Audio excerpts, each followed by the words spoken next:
好在天气变化是真大，顶礼拜呢，全台湾类流感就医的人次呢已经超过10万。医师是表示讲，今年流行的 A 型流感的 H3N2 这病毒当中呢，是出现一个 K 分支的变异株，就算是有注这流感的疫苗，也是有可能会去获到，也毋过是有通有风当症的。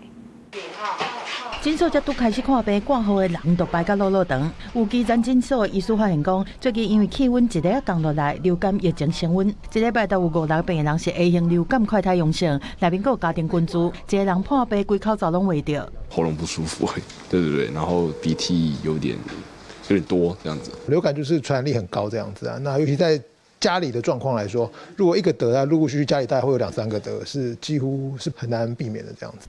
根据疾管署的监测，顶礼拜全台湾类流感门急症去看病，到10万4千多人次，含情一礼拜比是增加1%。预估上紧这礼拜会进入流行期。有感染科医师警告讲，今年国内主要流行的 A 型流感 H3N2 病毒内面出现叫做 K 分支的新变异株，免疫逃脱的能力真强。民众就算去年10月已经注过流感疫苗，嘛是有可能会着，保护力无够1成。疫苗设计的当初看起来还有70%几以上的效果，但是目前看起来就新的这个分株，它的效果已经不到10%。流感重症死亡这个流感季，90%以上都是没有打疫苗的。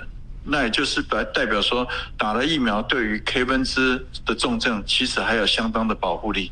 疾管署强调讲，国内早就伫去年7月就已经监测到 K 分支病毒，去年9月底真紧变作主流株。虽然 K 分支有较悬的免疫逃脱，但是疫苗同款是有高层保护、预防重症的效果。建议高风险族群较紧去注流感疫苗。预估这波流感高峰会伫过年前后，到时一礼拜就诊可能到14万人次。